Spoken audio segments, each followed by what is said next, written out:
ஓம் நமோ பகவதே வாசுதேவாய வாசுதேவாய வாசுதேவாய ஓம் ஹரி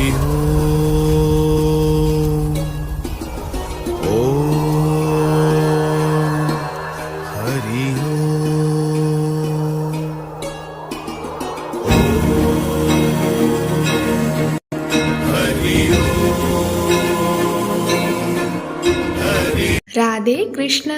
கலியுக காதலனுடன் நம் பயணத்தை இன்னுமே தொடரலாம். ஆக இந்த ஜேர்னில நம்ம என்ன தெரிஞ்சுக்க போறோம் அப்படின்னா, திருப்பதி பெருமாளுடைய கதைகள் தான். பெருமாள் எதற்காக இங்கு வருகின்றார், என்னென்ன லீலைகள் செய்திருக்கின்றார், திருப்பதி பெருமாளுடைய பக்தர்கள் யார், இப்படி பல விஷயங்களை தெரிஞ்சுக்க போறோம். உங்களோட சப்போர்ட்டும் ரொம்பவே அவசியம். நீங்களும் மிஸ் பண்ணாம ஸ்கிப் பண்ணாம நம்ம ஜேர்னில கண்டினியூ பண்ணுங்க. இது நம் கலியுக காதலனுடனான பயணம். கண்டினியூஸா நீங்கள் வீடியோஸை பார்க்கணும் அப்படின்னா நம்ம ஜேர்னி வித் கிருஷ்ணா சேனலை சப்ஸ்கிரைப் பண்ணுங்க. வாருங்கள் கலியுக காதலனின் கதையை தெரிந்து கொள்வோம். பூமியில் ஜீவராசிகளுக்கு தொல்லைகள் ஏற்படும் போது பகவான் அவைகளை ரட்சிக்க அவதாரம் ஏற்கின்றார். அப்படிதான் தச அவதாரங்களை குறிப்பிடுகின்றோம். தச அவதாரங்கள் மட்டும் இல்லாமல் மற்ற அவதாரங்களுமே இருக்கின்றது. இதில் பகவான் வராக அவதாரம் ஏற்றிருந்தார். ஸ்வேத வராகம். ஸ்வேத என்றால் வெள்ளை என்று அர்த்தம். வெள்ளை பன்றி உருவில் பகவான் அவதாரம் ஏற்றிருந்தார். பூமி தேவி இரண்யாட்சன் கொண்டு போய் பாதாளத்தில் ஒளித்து வைத்து விட்டான். பூமி தேவி ரட்சிக்கத்தான் என்று பகவான் வராக மூர்த்தியாக அவதாரம் ஏற்றார். இரண்யாட்சனை கொன்று தன்னுடைய கோரை பற்களில் பூமியை தூக்கி கொண்டு பூமி முன்னர் இருந்த இடத்திலேயே நிலைநிறுத்தி வைத்தார். அப்போதுதான் பிரபஞ்சமும் அமைதியானது. இப்படி ஜீவராசிகளுக்கு எல்லாம் துன்பம் ஏற்படும் போது பகவான் அவர்களை ரட்சிக்க வருகின்றார். துஷ்டர்களை சங்காரம் செய்ய கோவிந்தன் நிச்சயம் வருவான். வராக மூர்த்தியாக பகவான் அவதாரம் ஏற்ற நேரம் அவர் உக்கிர ரூபமாயும் இருந்தார். தேவர்களின் விண்ணப்பத்தை ஏற்ற பிறகு வராகமூர்த்தி சாந்த மூர்த்தியானார். அதன் பிறகு எங்கும் மழை பொழிந்தது, எங்கும் மகிழ்ச்சியும் நிறைந்தது. இதற்கடுத்து யார் வருகின்றார்? இரண்ய கசிபு. இரண்யாட்சனின் சகோதரன் இரண்ய கசிபு. இவன் தன்னுடைய மகனான பிரகலாதனை சித்திரவதை செய்கின்றான். அந்த பக்தரை ரட்சிக்கவும் பகவான் தூணில் இருந்து வெளிவருகின்றார் நரசிம்மமூர்த்தியாக. எந்த உறவில் வேண்டுமானால் பகவான் வந்து நம்மை ரட்சிப்பார். அதுவும் இதிலிருந்து ஊர்ஜிதமாகின்றது. நரசிம்ம மூர்த்தியாக இரண்ய கசிபுவையும் பகவான் கொன்றிருக்கின்றார் என்று. இப்படி இரண்யாட்சனையும் இரண்ய கசிபுவையும் கொன்று பகவான் அருள் இருக்கின்றார். அன்று ஏற்ற அவதாரங்கள் போன்றே மீண்டும் பூவுலகில் அவதாரம் ஏற்க வேண்டும் என்று தேவர்களும் பிரம்ம தேவர சிவபெருமானும் விரும்புகின்றார்கள். அவர்களின் விருப்பத்தை ஏற்றே அகோபிலம் என்ற தலத்தில் நரசிம்ம மூர்த்தியாக பகவான் இன்றும் அருள்பாலிக்கின்றார். ஸ்வேத வராக மூர்த்தியாக சேஷாசலத்தில் நித்திய வாசம் புரிகின்றார். அகோபிலம் சென்றால் நரசிம்ம மூர்த்தியை தரிசிக்கலாம். சேஷாசலம் சென்றால் ஸ்வேத வராகரை நாம் தரிசிக்கலாம். வராகமூர்த்தி சேஷாசலம் வந்த பிறகு கருடாழ்வாரை பகவான் அழைக்கின்றார். தனக்கு விருப்பமான வைகுண்டத்தில் இருக்கக்கூடிய கிரீடாச்சல மலையை சேஷாசலத்திற்கு எடுத்து வரும்படி ஆணையிடுகின்றார். அதன்படியே கருடனும் வைகுண்டம் சென்று அழகிய மலையான கிரீடாச்சலத்தை தூக்கி வருகின்றார். அந்த மலையோ பல கனிகளும் பறவைகளும் மலர்களும் நிறைந்த மலை. பகவானை வணங்கிதான் கிரீடாச்சலத்தை அங்கிருந்து எடுத்து வந்து சேஷாஸ்தலத்தில் ஸ்தாபிக்கின்றார். சேஷாசல மலையில் தான் கிரீடாச்சலம் என்று சொல்லக்கூடிய நாராயணாத்ரி மலையை கருடாழ்வார் வைத்திருக்கின்றார். கிரீடாச்சலத்தை ஸ்தாபித்த பிறகு ஸ்வேத வராகமூர்த்தி இங்கு எழுந்தருளுகின்றார். அப்போது தேவர்கள் அனைவரும் பூமலையை பொழிகின்றார்கள். இப்படி சேஷாசலத்திற்கு எழுந்தருளி ஸ்வேத வராகமூர்த்தி பூலோகத்தை பரிபாலித்து வருகின்றார். கலியுகத்தில் பெருமாள் தம்மை சரணடையக்கூடிய பக்தர்களின் பாவத்தை பொசுக்குவதால் வேங்கடாத்ரி என்ற பெயர் பெற்றது. வேம் என்றால் பாபங்கள் என்று அர்த்தம். கடா என்றால் பொசுக்குதல் என்று அர்த்தம். வேங்கடாத்ரி என்றால் பாவத்தை பொசுக்குவது என்பதாகும். இந்த சேஷாசல மலையில் இந்த 7 சிகரங்களை சேர்க்கின்றார்கள். அதாவது அஞ்சனாத்ரி, கருடாத்ரி, நாராயணாத்ரி, நீலாத்ரி, சேஷாத்ரி, வெங்கடாத்ரி மற்றும் ரிஷபாத்ரி. இது அனைத்தும் சேர்ந்துதான் சேஷாசலமாக இருக்கின்றது. கடல் மட்டத்திலிருந்து சுமார் 600 மீட்டர் உயரத்தில் தான் இந்த சிகரங்கள் இருக்கின்றது. பக்தர்களுக்கு அருள்பாலிக்கவே ஆதிவராக பெருமாள் இங்கு எழுந்தருளி இருக்கின்றார். ஸ்ரீமன் நாராயணரும் ஸ்ரீனிவாசன் என்ற பெயரில் ஆனந்த நிலையத்தில் நித்திய வாசம் செய்கின்றார். அவரை பற்றிதான் நம்முடைய பயணம் இருக்கின்றது. அதனால்தான் நம்முடைய இந்த பயணத்திற்கு ஸ்ரீனிவாச லீலாமிருதம் என்ற தலைப்பும் பொருந்துகின்றது. விஷ்ணு பகவானை விட்டு எப்போதுமே ஆதிசேஷன் பிரிய மாட்டார் அல்லவா? அப்படி திருப்பதியில் பெருமாள் கோவில் கொண்டிருக்கும் போது இங்கும் ஆதிசேஷன் நிச்சயம் இருந்திருப்பார் அல்லவா? ஆதிசேஷன் எந்த உருவத்தில் திருப்பதியில் இருக்கின்றார்? அவரை நாம் எப்படி தெரிந்து கொள்வது? திருப்பதி என்ற திருமலைக்கு கிருதயுகத்தில் ரிஷபாச்சலம் என்ற பெயர் இருந்திருக்கின்றது. திரேதாயுகத்தில் அஞ்சனாச்சலம் என்றும், துவாபரயுகத்தில் சேஷாச்சலம் என்றும், கலியுகத்தில் வெங்கடாச்சலம் என்றும் பெயர் இருக்கின்றது. இது பவிஷ்யத் புராணத்தில் சொல்லப்பட்டுள்ளது. ஒருமுறை பாற்கடலில் பள்ளி கொண்டிருக்கும் நாராயணரிடம் நாரத முனிவர் வருகின்றார். அந்த சமயம் விஷ்ணு பகவான் பூலோகத்தில் தான் வசிக்க எந்த இடம் உகந்ததாக இருக்கும் என்று கேட்கின்றார். அப்போது நாரதரும் பூலோகத்தில் ஸ்வர்ணமுகி என்ற நதிக்கரை அடுத்துள்ள இடம் மிகவும் ரம்மியமான இடம், அங்கு தாங்கள் இருக்கலாம் என்று கூறுகின்றார். உடனே பகவானும் ஆதிசேஷனை பார்த்து, ஆதிசேஷா, நீ ஒரு மலையாக உருவெடுத்து அந்த நதிக்கரையில் இருக்க வேண்டும். பின்னர் நான் அங்கு வந்து எல்லா உயிரினங்களுடனும் உலாவுவேன் என்று சொல்கின்றார். ஆதிசேஷனும் பகவானுடைய ஆணையை ஏற்று நதிக்கரையில் மலை உருவாய் அமைந்தார். பக்த கோடிகளும் பாகவதர்களும் இருக்கும்படியான பல தோட்டங்களையும் புண்ணிய தீர்த்தங்களையும் உருவாக்குகின்றார். ஆதிசேஷன் கேட்டவை அனைத்தையும் பெருமாளே அருளுகின்றார்.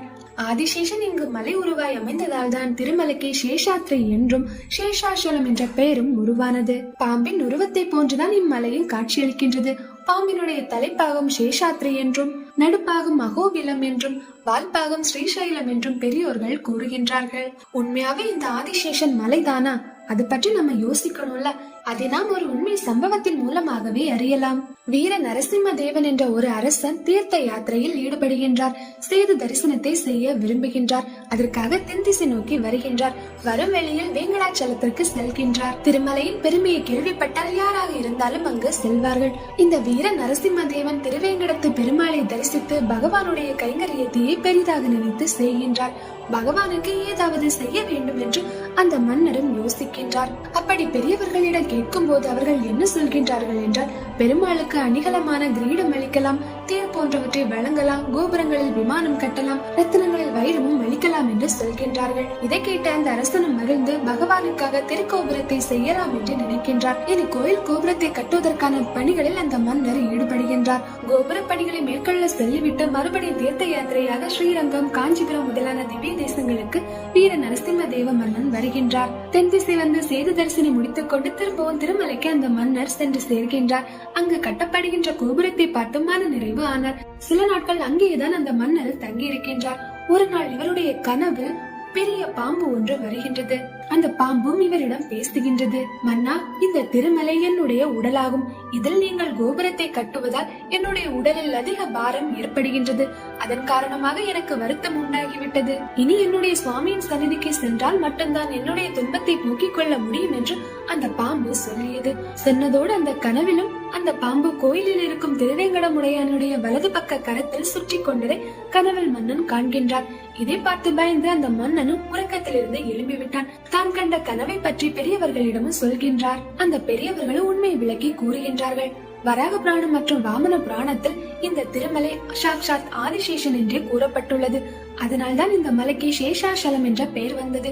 சேஷன் உருவில் இருக்கும் இதனை வெட்டுவதாலும் அதன் மேல் கற்களை குவிப்பதும் கொட்டுவதும் அவருக்கு பாரமாயிருக்கும் என்று பெரியவர்கள் சொல்கின்றார்கள். ஆதிசேஷனை வந்து கூறிய பிறகு இந்த பணியை மேலும் தொடரக்கூடாது என்று கோபுரம் கட்டும் பணியை மன்னர் பாதியிலேயே நிறுத்திவிட்டார். இந்த அளவிற்காவது பகவானுக்கு கைங்கரியம் செய்ய முடிந்ததை என்று எண்ணி மன்னரும் மனமகிழ்ந்தார். இருந்தாலும் ஆதிசேஷனுக்கு அபச்சாரப்பட்டு விட்டோமே என்று பயம் கொண்டார். அதனால் ஒரு நாகாபரணம் செய்து பகவானுக்கு அணிவிக்க வேண்டும் என்று ஆசை கொண்டார். அதன்படியே ஒரு நாகாபரணத்தை செய்து பெருமாளுக்கு சாற்றியுள்ள வேண்டுகின்றார். ஆனால் அர்ச்சகர்களுக்கு எப்படி அதை பெருமாளுக்கு சமர்ப்பிப்பது என்று தெரியவில்லை. அந்த சமயம் பெருமாள் ஒரு பக்தர் மூலமாக ஒரு விஷயத்தை சொல்லி அனுப்புகின்றார். ஆதிசேஷன் இங்கு வருவதற்கு பகவான் தான் காரணம். பகவானுடைய படுக்கையாக இருப்பதும் ஆதிசேஷன். எப்போதும் பகவானுடைய அன்புக்கு இலக்காகி வருகிறவரும் ஆதிசேஷன் ஒருவர் தான். அதனால் எப்படி ஒரு தந்தை தன்னுடைய பிள்ளையை கையில் தூக்கி சீராட்டுவாரோ அதுபோல நானும் ஆதிசேஷனை கையில் தரிக்கிறோம் என்று பகவான் செய்தி அனுப்பியிருக்கின்றார். அதன்படியே வீர நரசிம்ம தேவ மன்னன் செய்த நாகாபரணத்தை பெருமாளின் கையில் சாத்தி விட்டார்கள். பகவானும் மகிழ்வுற்று நாகாபரணத்தை ஏற்றுக்கொண்டார். பெருமாள் இந்த திருப்பதி மலையில் குடிகொள்வதற்கு முன்பாகவே 1000 ஆண்டுகள் ஆதிசேஷன் இங்கு தவம் செய்திருக்கின்றார் மலை வடிவில்.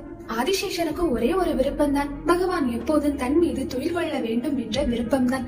அந்த விருப்பத்தை நிறைவேற்றுவதற்காக தான் இந்த திருவேங்கட மலையாக ஆதிசேஷனே இருக்கின்றார். எப்படி கோகுலம் பிருந்தாவனத்தில் கண்ணன் விளையாடி மகிழ்ந்தானோ அது போன்றுதான் இந்த திருப்பதி மலையில் ஸ்ரீனிவாச பெருமாளும் விளையாடி கழித்திருக்கின்றார். அண்ணன் பலராமருடனும் தம்பி லக்ஷ்மணருடனும் அந்த ஆதிசேஷனுடனும்.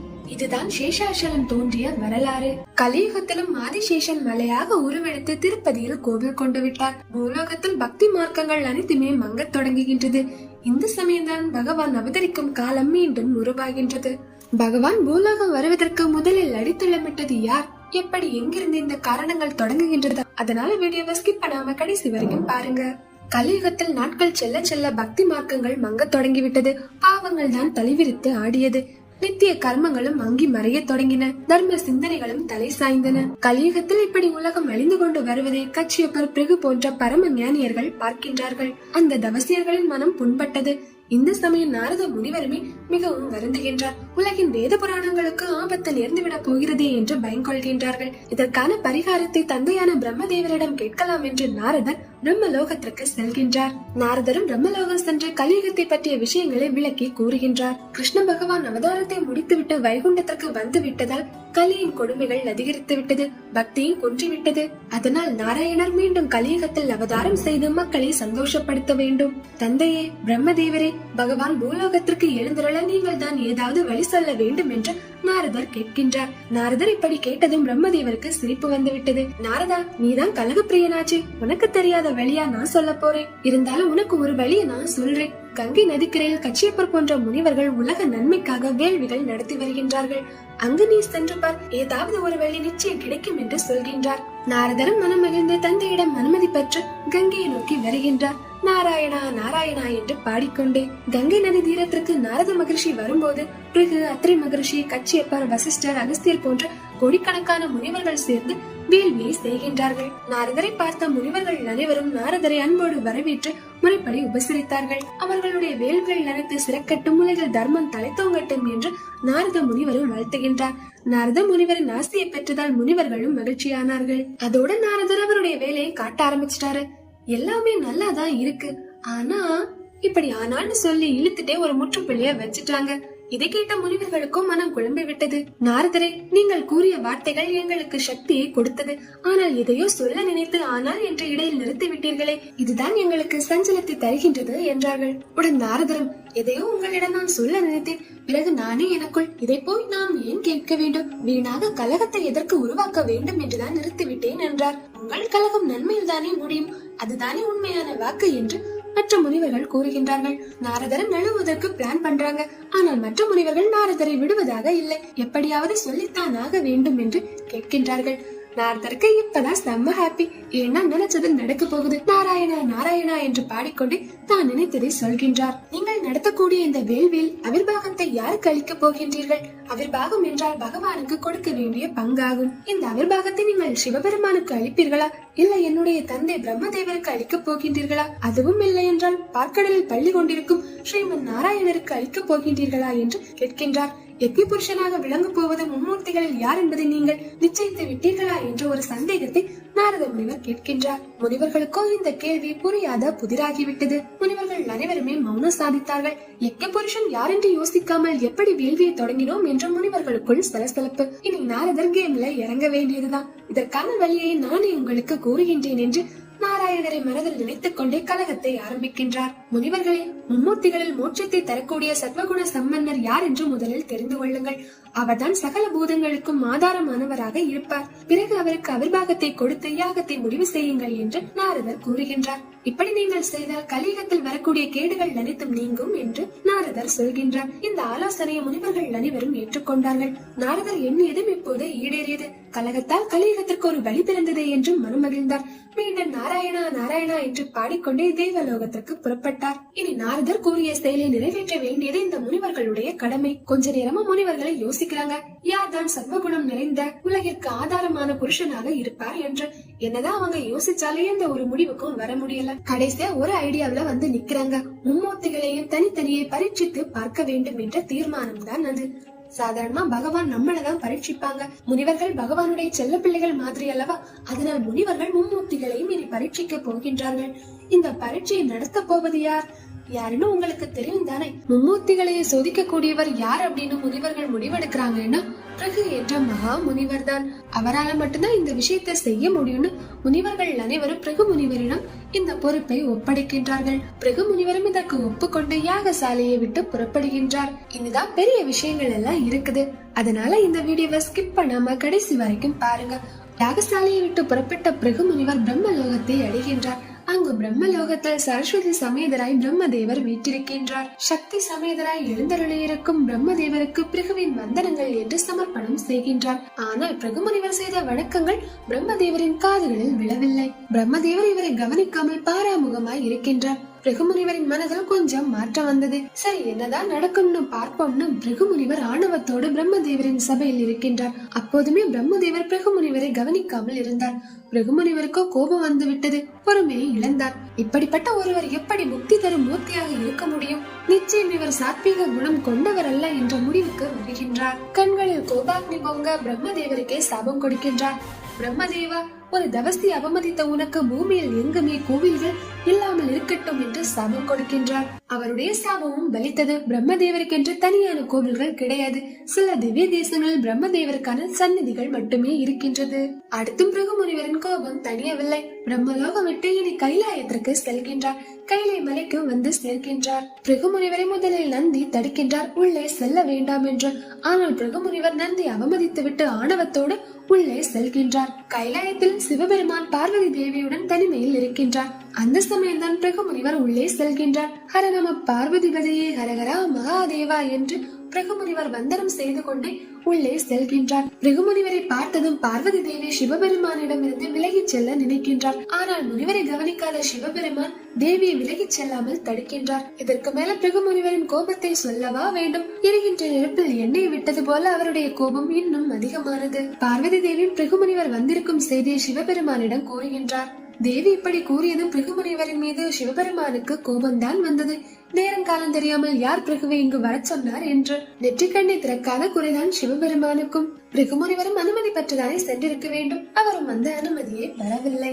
அதற்குள் பிருகுமுனிவர் கமண்டல நீரை கையில் எடுக்கின்றார். சிவபெருமானை தாமச குணம் நிறைந்தவர் என்றே முடிவு செய்கின்றார். மகாதேவா, தம்முடைய அடியார்களை அவமதித்த உங்களுக்கு பூமியில் எங்குமே உருவ வழிபாடு இல்லாமல் போகட்டும். உன்னை பூஜிக்க எண்ணுவோர் லிங்க வடிவத்தில் மட்டுமே பூஜிப்பார்கள் என்று சபித்து விட்டார். அடுத்தது பிருகுமுனிவரின் கோபம் அடங்கியதா? இல்லை, இனி வைகுந்தத்திற்கு செல்கின்றார். இங்கு ஏன் சிவபெருமானும் பிரம்மதேவரும் இப்படி இருந்தார்கள்? அதற்கும் காரணம் இருக்கின்றது. நாரதர் கலகம் நன்மையை தர வேண்டும். பகவானும் கலியுகத்திற்கு செல்ல வேண்டும். அகில லோகத்தையும் பகவான் காக்க வேண்டும். அதனால்தான் பிருகுமுனிவர் இவ்வளவு செய்தும் பிரம்மதேவரும் சிவபெருமானும் மௌனம் சாதித்தார்கள். இனி படமெடுத்தாடும் பாம்பு போல் சீற்றம் பொங்க வைகுந்தத்திற்கு பிருகுமுனிவர் செல்கின்றார். அங்கு பரந்தாமன் ஆதிசேஷன் மீது சயனித்திருக்கின்றார். பகவானுடைய தாமரை மலர் பாதங்களை ஸ்ரீதேவி வருடியவாறு அமர்ந்திருக்கின்றார். பிருகுமுனிவர் உக்ர சொரூபியாக காரிய வைகுந்தத்தில் நுழைகின்றார். திருமாலும் திருமகளும் முனிவர் வந்ததை கவனிக்கவில்லை. முனிவரின் கோபம் எல்லையை கடந்து விட்டது. பிருகுமுனிவர் வந்தது பகவானுக்கு தெரியாமல் இருக்குமா என்ன? நித்திரையில் இருந்தாலும் அத்தனையும் அறிவாயே, துக்கமனை தொடராமல் தொட்டனைத்தும் காப்பாயே. பிருகுமுனிவர் கோபத்தின் எல்லையை மீறிவிட்டார். நாராயணர் தன்னை அவமானப்படுத்துவார் என்றே மனதில் தவறான எண்ணத்தை வரித்துக் கொண்டார். போற்ற வேண்டிய பரந்தாமனை பகிஷ்கரிக்கின்றார். அவருடைய ஆணவத்தால் அறிவும் மயங்கிவிட்டது. அந்த கோபத்தால் திருமகள் வாசம் புரியும் ஸ்ரீமன் நாராயணரின் திருமார்பில் பிருகுமுனிவர் எட்டி உதைக்கின்றார். இது அபச்சாரத்திலும் அபச்சாரம். பகவானுடைய திருமார்பை எப்படி உதைக்க முடியும்? இதை பார்த்த லட்சுமி அம்மாவோ துடிதுடித்து போனார். பகவானும் திடுக்கிட்டு எழுபவர் போல பாவனை செய்தார். தன் முன்னே கோபத்தோடு நிற்கும் பிருகுமுனிவரை பகவான் பார்க்கின்றார். உடனே ஆதிசேஷ சைனத்தை விட்டு பகவான் எழுந்திருக்கின்றார். பிருகுமுனிவரின் கால்களை ஓடி சென்று பற்றி கொள்கின்றார். முனிவரே, உங்களுடைய வருகையால் நாங்கள் மகிழ்ச்சி கொள்கின்றோம். இந்த வைகுண்டத்தில் தம்முடைய பாதம் பட்டதால் வைகுண்டமே புனிதமடைந்து விட்டது. அப்படிப்பட்ட உங்களுடைய புனிதமான பாதங்கள் வஜ்ரம் போன்ற கடுமையான என் நெஞ்சத்தில் வேகமாக தாக்கிவிட்டது. இதனால் உங்களுடைய பாதம் வலித்திருக்குமே. என்னால் இப்படி ஒரு பெரும் விலை நேர்ந்து விட்டது. இத்தகைய அபச்சாரத்தை நீங்கள் தான் பொறுத்தருள வேண்டும். இந்த அடியவன் செய்த பிழையை பொறுத்தருளுங்கள் என்று பகவான் விண்ணப்பிக்கின்றார். பகவானும் பல வார்த்தைகள் கூறி பிருகுமுனிவரின் கோபத்தை தணிக்கின்றார். அதோடு பிருகுமுனிவரின் பாதத்தை தம்முடைய திருக்கரத்தால் பிடிக்கின்றார். பிருகுமுனிவரின் பாதத்தில் அகங்கார கண் இருந்தது. அதை பகவான் சற்று அழுத்தி அவருடைய ஆணவ அகங்காரத்தை நீக்கிவிட்டார். தான் தான் மிக சிறந்த ரிஷி என்ற ஆணவம் பிருகுமுனிவருக்கு இருந்தது. அந்த ஆணவத்தை பகவான் அகற்றிவிட்டார். பக்தன் ஒருவனுக்கு ஆணவ அகங்காரம் ஏற்பட்டால் அதை அடக்குவது பகவானுடைய கடமையாகும். இங்கு பிருகுமுனிவரின் ஆணவமும் இப்போது அடங்கிவிட்டது. ஆனால் இந்த செயலை லட்சுமி தேவியால் பொறுத்துக் கொள்ள முடியவில்லை. அவர்களுக்கு கோபம் தான் அதிகரித்தது. பகவானுடைய திருமார்பை எட்டு உதைத்தா நம்ம சும்மா இருப்போமா? லட்சுமி அம்மா மட்டும் எப்படி பொறுப்பாங்க? தாயாரும் ஆத்திரம் பொங்க அந்த புறத்திற்குள் சென்று விட்டார். ஸ்ரீதேவி கோபப்பட்டதை பகவானுடைய கண்கள் காணவில்லை. சூத்திரதாரி அல்லவா அந்த சக்கரதாரி, அதனால் அது எதையும் அப்போது அவர் கவனிக்கவில்லை. பகவான் பக்தனுடைய பாதத்தை பிடித்ததும் பிருகுமுனிவர் மிகவும் துடிதுடித்து போனார். பகவானுடைய இந்த செயலை கண்டு சத்வகுண வடிவமானவர் பகவான் தான் என்று உணர்கின்றார். இதற்கு மேல் என்ன நடந்திருக்கும்? பிருகுமுனிவர் பகவானுடைய மார்பில் எட்டி மிதித்த பிறகும் பகவான் பிருகுமுனிவரின் பாதத்தை பிடித்து பணிவோடு பேசுகின்றார். இந்த பணிவை பிருகுமுனிவர் ஒருபோதும் எதிர்பார்க்கவில்லை. தன்னுடைய தவறை அந்த நொடியிலேயே பிருகுமுனிவர் உணர்கின்றார். சர்வலோக ரக்ஷகா, என்னுடைய அகந்தையால் நான் தங்களுக்கு தவறிழைத்தேன். இந்த அபச்சாரத்திற்கு எந்த பரிகாரமும் இல்லை. எத்தனை கோடி யுகங்கள் தவம் செய்தாலும் இந்த காயம் மாறாது. திருவடியால் மூவடி அளந்தவரின் திருவடியை சேவிக்க வேண்டிய இந்த எளியவன் காலால் எட்டி உதைத்து விட்டேனே. ஆணவத்தால் அறிவை இழந்தேனே. எனது காலை வெட்டி எறிவதுதான் இந்த பாவத்திற்கு பரிகாரம் என்றெல்லாம் பலவாறு பிருகுமுனிவர் தனக்குள் புலம்பிக் கொண்டார். பரந்தாமா, சத்குண சம்பன்னா, சர்வலோக ரக்ஷகா, புண்ணிய புருஷனே, புருஷோத்தமனே, பொறுமையின் திருவுருவம் மாணவரே, இந்த பாவி பெரிய பாதக செயலை செய்துவிட்டேன். என் பிழையை பொறுத்து அதை விட்டு நான் வெளிவரும் வழியை எனக்கு அருள வேண்டும் என்று கண்களில் கண்ணீர் பொங்க பகவானின் பாதத்தை பற்றுகின்றார் பிருகுமுனிவர். பகவானுடைய முகமோ தாமரை மலர் போன்றும் மலர்ந்தது. முனிவரின் நிலையை கண்டு பகவான் தமக்குள் சிரித்துக் கொண்டார். மாமுனிவரே, உங்களை போன்ற தவசியரின் பாத தூசியை தான் நான் சேவிக்கின்றேன்.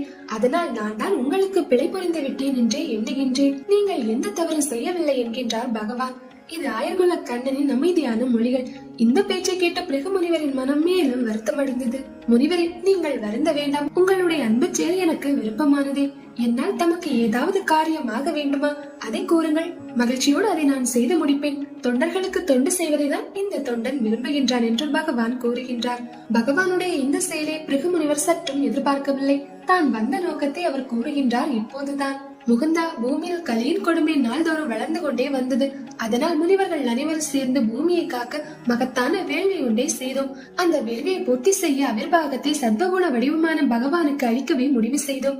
பகவான் எங்கள் வேள்வியை பூர்த்தி செய்து அந்த அவிர்வாகத்தை பெற்று அருள்புரிய வேண்டும் என்று பிருகுமுனிவர் விண்ணப்பிக்கின்றார். கண்ணனிடத்தில் புன்னகைதான் வந்தது. கண்களில் கருணையே பொங்குகின்றது. முனிவரை பார்த்து சொல்கின்றார். முனிவரே, எனக்கொன்றும் ஆட்சேபனை இல்லை. இருந்தாலுமே நீங்கள் சிவபெருமானையும் பிரம்மதேவரை சேர்த்துக் கொள்ளலாமே, ஏன் சேர்க்க கூடாதா என்று கேட்கின்றார். பகவானுடைய இந்த சொல் கேட்டு முனிவரின் முகம் மாறிப்போனது. இதென்ன பரந்தாமா சோதனை? மும்மூர்த்திகளில் மோட்சத்தை அருளக்கூடிய சக்தி சத்வகுணம் பொருந்திய உங்களுக்கு தான் இருக்கின்றது, மற்றொருவர் இல்லை. பக்தன் எட்டி உதைத்த பின்னும் பக்தனின் கால்களை அன்போடு தொட்டு தழுவி பிழை பொறுக்க வேண்டும் என்று கேட்ட சத்வகுணம் உடைய பகவான் தாம் தான். அமைதியும் அடக்கமும் ஆதரவும் அன்பும் நிறைந்த பரிபூரண சர்வஸ்வரூபம் வேறு எவருக்கும் கிடையாது. அதனால் நீங்கள் மட்டும்தான் அவிர்வாகத்தை பெறுவதற்கு தகுதி உடையவர் என்று பிருகுமுனிவர் கூறுகின்றார். இனி பகவானும் பக்தனுடைய வார்த்தைக்கு கட்டுப்படுகின்றார். உங்கள் சித்தப்படியே நடக்கட்டும், வேள்வி வேத விதிப்படியே நடக்கட்டும். நான் வந்து அவிர்வாகத்தை பெற்று அருள் புரிகின்றேன் என்று பகவான் கூறுகின்றார். இப்படி பகவான் மகிழ்ச்சியோடு கூறியதால் பிருகுமுனிவரும் பலமுறை பகவானை வணங்கி திரும்ப பூலோகத்திற்கே செல்கின்றார். பிருகுமுனிவர் பூமிக்கு வந்த பிறகு மற்ற முனிவர்கள் அனைவரும் அவரை அன்போடு வரவேற்றார்கள். பிரம்மலோகம், கைலாயம் மற்றும் வைகுண்டத்தில் நடந்த அனைத்து விஷயங்களையும் விளக்கி கூறுகின்றார். முகுந்தனே அவிர்வாகத்தை பெற தகுதியானவர். அவருடைய முழு சம்மதத்தை பெற்று வந்தேன் என்று தன்னுடைய மகிழ்ச்சியை மற்ற முனிவர்களிடம் கூறுகின்றார். பின்னர் தொடர்ந்து வேள்வி நடக்க ஆரம்பிக்கின்றது.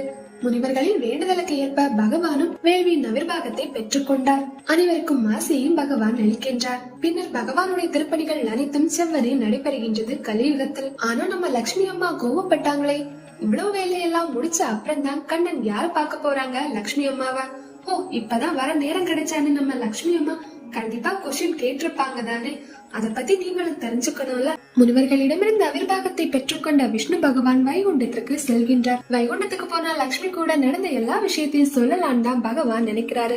ஆனா அங்க ஆப்போசிட் அதனே நடந்திருக்கும். ஏனென்றால் பிருகுமுனிவர் பகவானின் மார்பை எட்டி உதைத்த உடனேயே லட்சுமி தேவி கோபப்பட்டு அந்த புறத்திற்கு சென்று விட்டார். கோபத்துடன் சென்ற தேவியை சமாதானம் செய்ய வேண்டியது பகவானுடைய கடமை. எந்த ஒரு கணவன் ஆனாலும் தன்னுடைய மனைவியை சமாதானம் செய்ய வேண்டியது மிகவும் அவசியம். பகவானும் லட்சுமி உள்ள வரலாமான்னு கேட்டுட்டு உள்ள போறாங்க. பகவானை பார்த்த பிறகு லட்சுமி தேவி பகவானை ஏறெடுத்தும் பார்க்கவில்லை. நீங்க வந்தா என்ன, வராட்டி எனக்கு என்ன இருக்காங்க. கோபியரை மோகன குழலால் கண்ணன் என்றும் வைக்கிவிட்டான். இந்த ஸ்ரீதேவியை எப்படி சமாதானம் செய்கின்றார், அதை பற்றியுமே நீங்க தெரிஞ்சுக்கோங்க.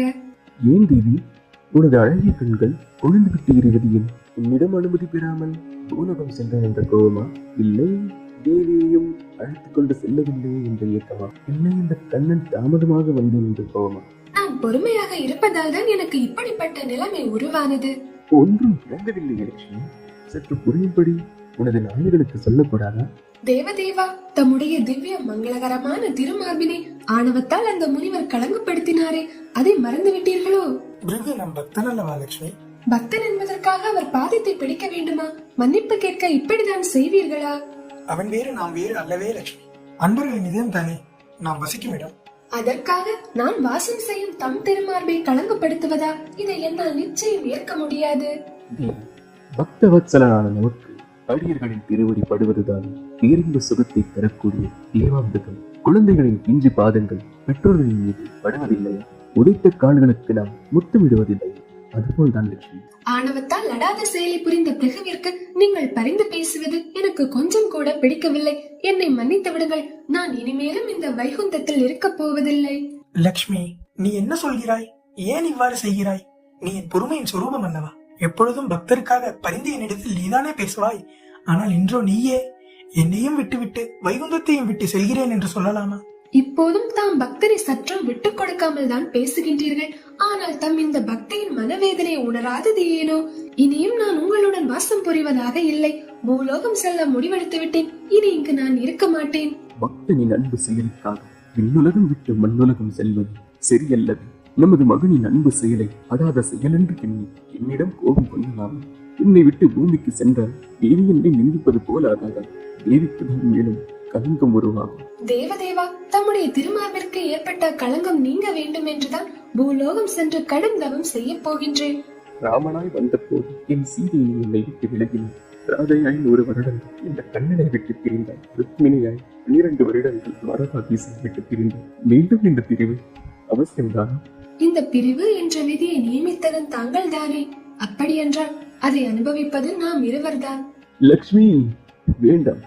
இந்த தண்டனையை நீ உள்ளவனுக்கு தர வேண்டாம். இல்லை பகவானே, என்னை தடுக்க வேண்டாம். நான் செல்கின்றேன். என்னை மன்னித்து விடுங்கள். கார்மேக கண்ணனின் நெஞ்சத்தில் குடிகொண்ட கமலாசினி வைகுந்தத்தை விட்டு புறப்படுகின்றார்.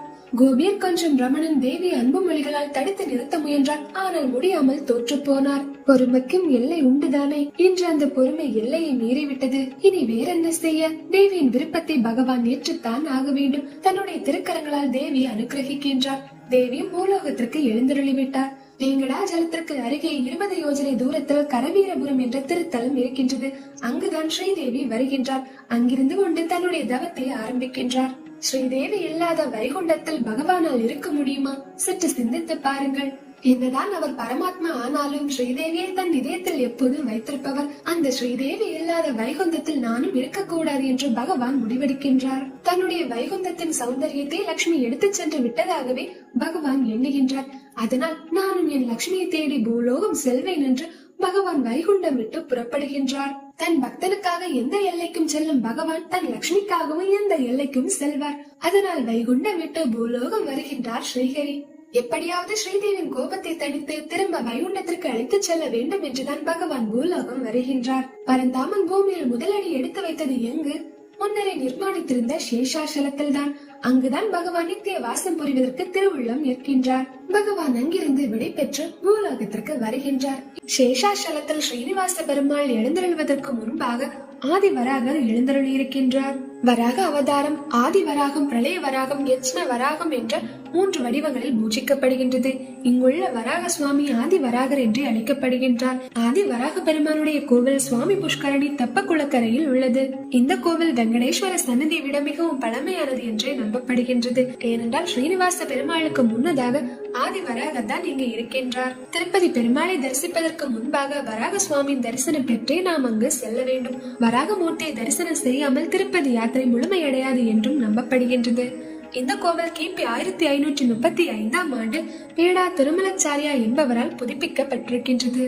ஆதிவராகர் இருக்கும் இடம் முன்பு தேஜஸ் பொருந்தியதாகவே இருந்திருக்கின்றது. பறவைகளின் கூட்டம், மயில்களின் நாட்டம், நறுமணம் பரப்பும் மல்லி முல்லை மலர்கள் என நந்தவரங்கள் நிறைந்த இடமாகவே இருந்திருக்கின்றது. இப்படிப்பட்ட சிங்கார ஸ்தலத்தில் தான் ஸ்ரீமன் நாராயணர் எழுந்தருள போகின்றார். இதனை பிரம்மதேவர் தெரிந்து கொள்கின்றார். தன்னால் முடிந்த திருப்படியை நாராயணருக்கு செய்ய வேண்டும் என்று பிரம்மதேவர் ஆசைப்படுகின்றார். அதனால் பிரம்மதேவர் அன்ன வாகனத்தில் சேஷாசலத்திற்கு வருகின்றார். ஆதி வராக பெருமாளை முதலில் போற்றி பணிகின்றார். ஸ்ரீமன் நாராயணர் வரப்போகும் செய்தியையும் தெரிவிக்கின்றார். கூறுகின்றார் ஆதி வராகமூர்த்திக்கு. அதோடு பகவான் எழுந்தருள போகும் திருமாளிகை பற்றியுமே கூறுகின்றார். இதை கேட்ட ஆதி வராக பெருமானின் உள்ளமும் மகிழ்ந்தது. பிரம்மதேவரே, உங்களுடைய விருப்பத்தை நான் அங்கீகரிக்கின்றேன். அனந்தனின் நித்தியவாசம் கலியுகத்தை ரட்சிக்கும், சர்வ மங்களங்களும் வெற்றியும் உண்டாகட்டும் என்று அருள் வழங்குகின்றார். பிரம்மதேவரின் மகிழ்ச்சியானார். மீண்டும் வராக பெருமானை வணங்கிவிட்டு அவருடைய அனுமதி பெற்று ஸ்ரீனிவாச பெருமாளுக்காக தன்னுடைய திருப்பணியை தொடங்குகின்றார். முதலில் சேஷாசலத்திற்கு அருகே ஒரு திந்தீரணி மரத்தை உருவாக்குகின்றார். இந்த திந்தீரணி மரம் என்பது புளிய மரமாகும். அந்த புளிய மரத்தின் நிழலில் தான் பெரிய அலங்காரமான மணிமண்டபம் ஒன்றை கட்டுகின்றார். அந்த மாளிகை பொன்னால் செய்யப்பட்டதாகும். அந்த மாளிகைக்கு மணிமகுடம் சூட்டியது போல் புற்று ஒன்றையும் பிரதிஷ்டிக்கின்றார். அந்த புற்றின் வழியாக தான் அரண்மனைக்குள் செல்ல முடியும். புற்றின் வாசல் தான் பிரதான வாசலாக இருக்கின்றது. நவரத்ன மணிகளால் செய்யப்பட்ட படிக்கட்டுகளையுமே பிரம்மதேவர் அமைக்கின்றார். இவற்றையெல்லாம் பார்த்து பிரம்மதேவர் மிகவும் மனமகிழ்ச்சி அடைகின்றார். அதன் பிறகுதான் மீண்டும் பிரம்மலோகத்திற்கு செல்கின்றார். இனி வைகுண்டம் விட்டு புறப்பட்ட பகவானும் சேஷாசலத்திற்கு வருகின்றார். முதலாக பெருமாள் யாரை சந்திக்கின்றார் என்றால் ஆதி வராக மூர்த்தியை தான். அவரை சந்தித்து தான் நிரந்தரமாக அங்கு வாசம் புரிய இருப்பதாகவும் கூறுகின்றார். கிருதயுகத்தில் தேவர்களுக்கும் தவசியருக்கும் பக்தர்களுக்கும் திவ்ய தரிசனம் தந்தருளியது ஆதி வராக மூர்த்தி. அவர் மகாவிஷ்ணுவின் அவதாரமாக இருந்த போதிலும் கலியுகத்தில் இருவர் எப்படி தெரியுமா இருக்கின்றார்கள்? பலராமர் மற்றும் கிருஷ்ணர் போன்றே. ஸ்ரீராமர் பரசுராமர் திரேதாயுகத்தில் எப்படி இருந்தார்களோ அப்படித்தான் இங்கு ஆதி வராகரும் ஸ்ரீனிவாச பெருமாளும் இருக்க போகின்றார்கள். ஸ்ரீனிவாச பெருமாள் சுவாமி புஷ்கரணியில் நீராடி நெற்றியிலும் திருமேனியிலும் திருமண் துளசி மணிமாலைகள் அணிய பெற்று ஆதி வராக பெருமானின் ஆலயத்திற்கு வருகின்றார். இதன் பிறகு என்ன நடந்திருக்கும்? விஷ்ணு பகவான் பூமிக்கு வந்த பிறகு சுவாமி புஷ்கரணியில் நீராடி வராக பெருமாளை ஆலயத்திற்கு சென்று சந்திக்கின்றார். வராக பெருமாள் ஸ்ரீமன் நாராயணரும் ஒருவரை ஒருவர் சந்திக்கின்றார்கள். வராக மூர்த்தியுமே விஷ்ணு பகவானுடைய அவதாரம். ஆனால் இருவரும் அவரவருக்கு ஏற்ற நிலையில் இப்போது சேவிக்கின்றார்கள். விஷ்ணு பகவானும் கூறுகின்றார், சுவாமி, அடியேன் இந்த கஷேத்திரத்தில் எழுந்தருள விருப்பம் கொண்டுள்ளேன். தாங்கள் இது பற்றி என்ன நினைக்கின்றீர்கள் என்று கேட்கின்றார். உடனே ஸ்வேத வராக பெருமாளும், நாராயணா, நாம் இருவருமே ஒரே அம்ச சுரூபிகள். எமக்குள்ள சகல சௌபாக்கிய புருஷார்த்தங்கள் அனைத்தையுமே உமக்கு அர்ப்பணம் செய்வோம் என்று கூறுகின்றார்.